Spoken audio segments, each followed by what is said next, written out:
Bonjour à tous, je vais vous expliquer comment calculer la somme de termes consécutifs pour une suite arithmétique. Voilà, donc je vais travailler sur un exemple non chiffré. Donc UN est une suite arithmétique dont le premier terme sera U0. Je n'ai pas chiffré la valeur de U0 et dont la raison sera R que je n'ai pas chiffré non plus. Pour calculer la somme de termes consécutifs d'une suite arithmétique, on a en fait deux procédés. Soit on retient une formule par cœur, que je pourrais donner mais à la fin de cette vidéo, soit on utilise un protocole qui va lui-même utiliser une formule qui est à connaître et dont je parlerai un petit peu plus tard. Donc je vais me baser sur un exemple de somme pour laquelle on va mettre en place le protocole et puis par la suite la formule qu'on pourrait apprendre par cœur. Donc je décide de calculer la somme S égale U3 plus U4 plus U5 plus U6 plus etc. Et je décide de m'arrêter à U302. Voilà la demande qui est formulée. Donc il est clair que je ne vais pas calculer chaque terme de la suite et les additionner les uns après les autres, parce que sinon j'y passerai énormément de temps, d'autant plus qu'il y en a beaucoup. Donc le protocole, il va consister à écrire chacun des termes de cette somme en fonction, non pas du premier terme de la suite, ça va être important, mais du premier terme qui a été écrit dans la somme. C'est-à-dire, en fait, on va tout écrire en fonction de U3.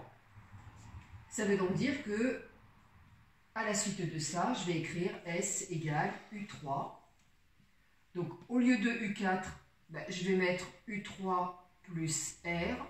Donc, je rappelle quand même rapidement, une suite arithmétique, c'est une suite qui est telle que on passe d'un terme au suivant en ajoutant toujours le même nombre qui est la raison. Voilà pourquoi U4 est égal à U3 plus R. Et puis, ainsi de suite. Pour obtenir U5, on fait plus R, ou ici, on fait plus 2R, R plus R. Voilà, donc là, j'ai écrit U4, donc U5, U3 plus 2R, donc ça remplace U5, U6, U3 plus 3R, je vais effacer cette partie-là qui va me gêner, voilà, plus, etc. Et là, j'ai un petit souci. Qu'est-ce que je vais faire de U302? Deux possibilités. Soit j'observe et je me dis, tiens, à la place de U4, eh bien, j'ai mis U3 plus R. À la place de U5, j'ai mis U3 plus 2R. À la place de U6, j'ai mis U3 plus 3R. U302, je vais l'écrire U3 plus combien de fois R. Donc ma petite problématique, elle est là. Comment je vais trouver ces points de suspension? Deux possibilités. Soit j'observe ici. Quand j'ai écrit U4, j'ai mis 1R. U5, 2R. U6, 3R. Tiens, je remarque qu'en fait, entre l'indice du terme et le nombre de R, j'ai fait un décalage de 3. 4 moins 3, ça fait bien 1. 5 moins 3, ça fait bien 2. 6 moins 3, ça fait bien 3. Donc grâce à ça, eh bien, 302 moins 3, ça va faire 299 et je viens positionner 299 ici. Autre possibilité, je pouvais aussi utiliser une formule de cours qui est la formule suivante, qui fait partie du cours des suites arithmétiques. UN égale UP plus N moins P multiplié par R.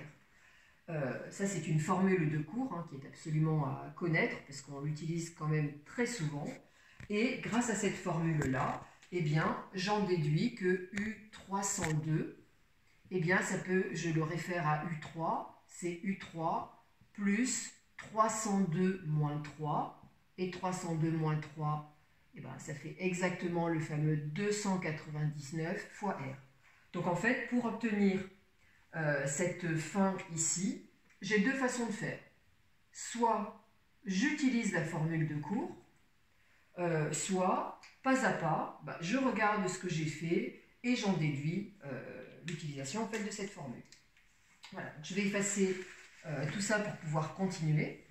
Mais cette formule-là, hein, j'insiste bien, est une formule très importante.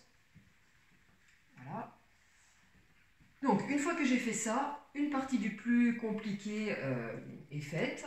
Donc, j'observe que j'ai une addition de plein de termes. Donc, je peux désorganiser cette addition et mettre les termes un peu comme je veux. C'est ce que je vais faire. Et donc, je vais me dire, bah tiens, je vais rassembler tous les U3 ensemble. Là se pose un petit problème. Des U3, eh bien, j'en ai combien? Alors, combien j'en ai? Eh bien, pour le savoir, je vais tout simplement compter. Et comment je vais faire pour compter? Eh bien, je vais me rendre compte que les U3 sont sortis à chaque fois d'un terme. Donc, j'ai autant de U3 qu'il y a de termes dans cette somme. Donc, je vais compter. Ça, c'est le premier terme. Ça, c'est le deuxième terme. Ça, c'est le troisième terme. Ça, c'est le quatrième terme. Je vous invite à en écrire voilà, 3 ou 4, parce que sinon, si vous écrivez très peu, vous allez avoir du mal à compter. Et puis, on constate, entre l'indice et le numéro du terme, on voit un décalage de 2. 3 moins 2, ça fait 1. 4 moins 2, ça fait 2, ainsi de suite. Donc ça, on en déduit que c'est le 302e moins 2, donc le 300e terme. Et ça nous permet de dire qu'on a 300 U3 qu'on a additionnés les uns aux autres. Une fois qu'on a fait ça, il nous reste les R, 2R, 3R, etc. Donc, qu'est-ce qu'on va faire? On va mettre R en facteur. Et donc, ces facteurs de 1 à ne pas oublier. Alors, pourquoi 1? Parce qu'il faut retrouver ce R qui est là. Donc, R fois 1, ça fait bien R. Pour retrouver ce 2R qui est là, donc plus 2. Pour retrouver le 3R, plus 3. Plus, etc. jusqu'à 299. Et donc là, vous allez faire appel à une formule de cours, donc celle dont je parlais tout à l'heure, une formule, un savoir que vous devez absolument posséder. Cette formule est la suivante. Dans vos cours, vous savez que 1 plus 2 plus 3 plus etc.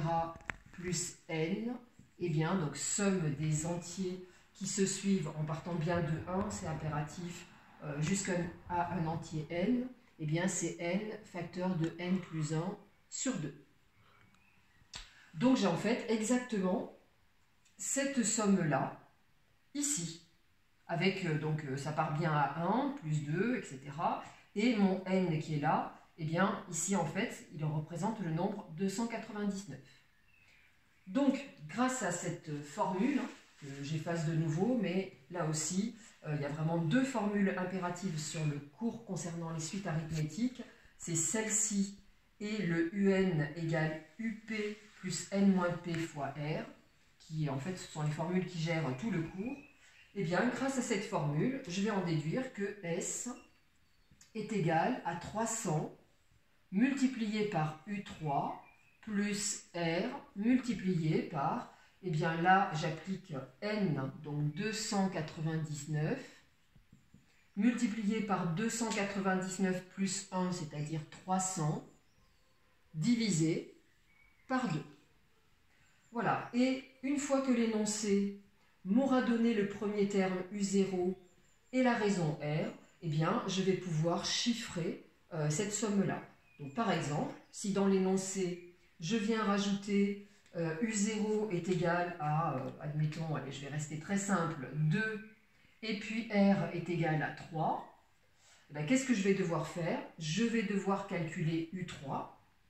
Donc par la formule UN égale UP plus N moins P fois R, j'en déduis que U3 est égal à U0 plus 3 moins 0 fois R.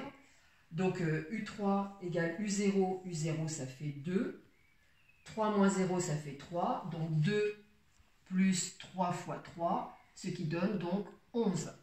Voilà pour U3.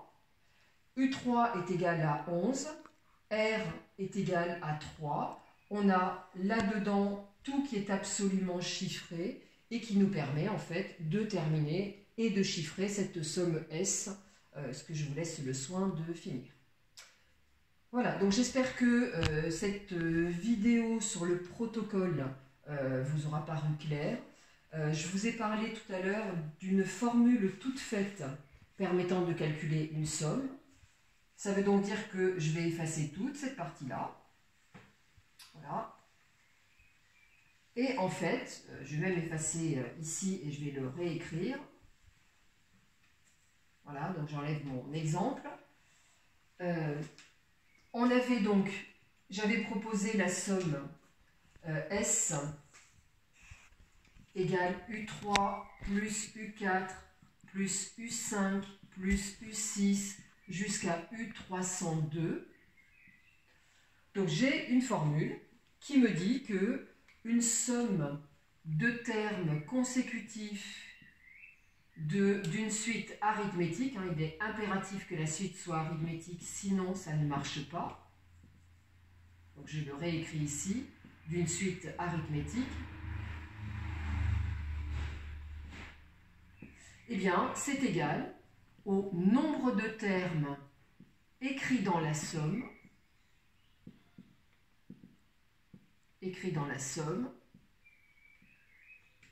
multiplié par le premier écrit, ce qui est important, c'est premier écrit dans la somme, c'est-à-dire ça, et non pas le premier terme de la somme, plus le dernier, donc là, je n'ai pas besoin de préciser dernier de la suite, puisqu'il n'y en a pas, dernier de la somme, divisé par 2.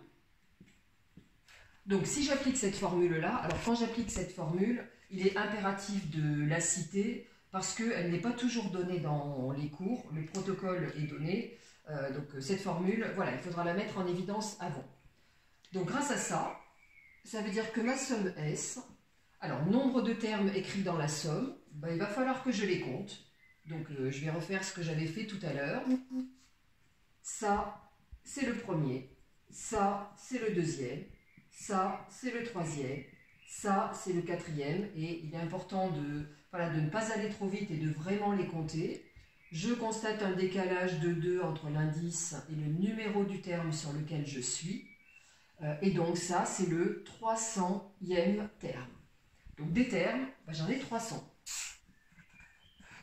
Voilà.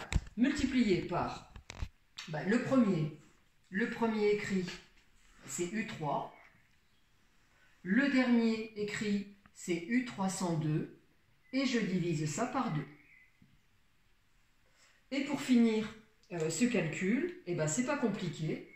Il va me falloir calculer U3, il va me falloir calculer U302. Donc là, il faudra bien évidemment que U0 et que la raison R soient donnés, enfin qu'un terme soit donné avec la raison.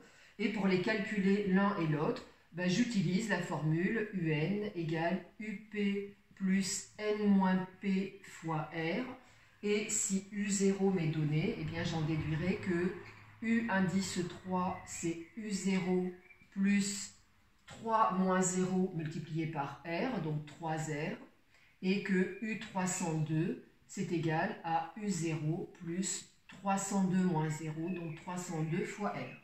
Donc si j'ai U0, si j'ai R, je chiffre donc U3, je chiffre U302, ce qui me permet de calculer ça, de faire la multiplication, et de terminer mon calcul, et bien évidemment, j'obtiens le même résultat que celui que j'obtiens par le protocole. Alors, il est clair que cette technique, on peut considérer qu'elle va plus vite, hein. Elle nécessite de connaître absolument cette formule qui est écrite là et de la citer. Voilà pour le calcul des termes consécutifs d'une suite arithmétique. J'espère avoir été clair pour tous et surtout que cette vidéo vous aura aidé. Voilà, bon courage à vous!